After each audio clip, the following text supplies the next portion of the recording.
Praise the lord. దేవునికి మహిమ కలుగును గాక. దేవుని బిడ్డలందరికీ ఉదయకాల శుభాలు తెలియజేస్తూ ఉన్నాం. దేవుడు మనందరిని ప్రేమించి నవంబర్ మాసంలో మరి ఒక ఆదివారం 17వ తారీఖులో దేవుడు మనల్ని ప్రవేశపరిచారు.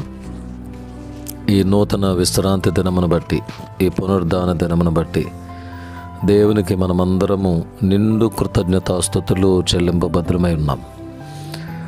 జీవము గల దేవుని వాక్ అనే కార్యక్రమంలో మరలా ఈ పునరుద్ధాన దినమందు మనమందరము యేసయ్య నామమును గొప్ప చేయడానికి దేవుడు మనందరికి అనుగ్రహించిన మంచి సమయమును బట్టి దేవునికి కృతజ్ఞతలు చెల్లిస్తున్నాను.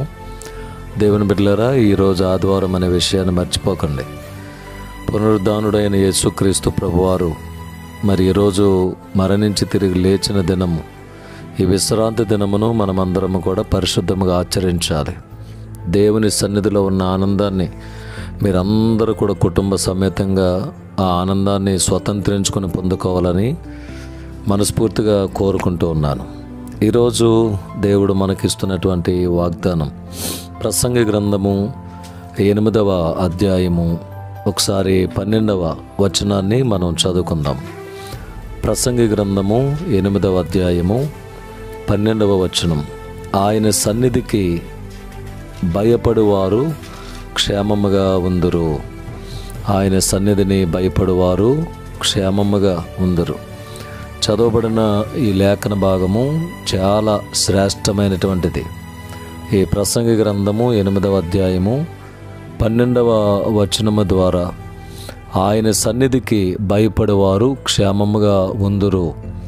నిజమే ప్రియులారా, దేవుని సన్నిధికి మనం భయపడినప్పుడు, ఈరోజు ఆదివారము, ఇది దేవుని దినము, విశ్రాంతి దినం అని మనము జ్ఞాపకం ఉంచుకొని ఆయనకు భయపడి ఆయన సన్నిధికి వెళ్ళాలనే ఆలోచన కలిగి మనం ఉన్నప్పుడు మనము క్షేమముగా ఉంటాము, సంతోషంగా మనం జీవించగలం. కాబట్టి ఈరోజు ప్రియులైన మీరందరూ దేవుని ప్రేమను గుర్తెరిగి సోమవారం నుండి శనివారం వరకు 6 దినాలు పనులు, ప్రయాణాలు, చదువులు, ఉద్యోగాలు, చేతి పనులు తోడుగా ఉన్నారు కదా. ఈరోజు దేవుని సన్నిధికి భయపడండి, ఆయన సన్నిధికి వెళ్ళండి.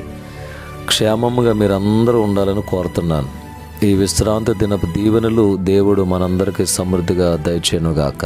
ఆమేన్. ప్రేమగల తండ్రి, పరిశుద్ధమైన ప్రభువా, నీ బిడ్డలమైన మా అందరికీ మీరు క్షేమమునిస్తారు. మీ సన్నిధికి మేము భయపడేవారుగా ఉండినప్పుడు అలాంటి భయమును నాయన మాకు దయచేయండి. మీ సన్నిధిలో ఉన్న ఆనందము, క్షేమం అందరికీ దయచేయండి. బిడ్డలందరినీ పునరుద్ధానపు దీవెనలతో నింపండి. యేసు నామములో ప్రార్థించి వేడుకొని పొంది ఉన్నాము తండ్రి. ఆమేన్. తండ్రి, కుమారుడు, పరిశుద్ధాత్మ త్రియేక దేవుని దీవెనలు సదాకాలం మనందరికీ తోడై ఉండునుగాక. Amen. May God bless you all. May God bless our India.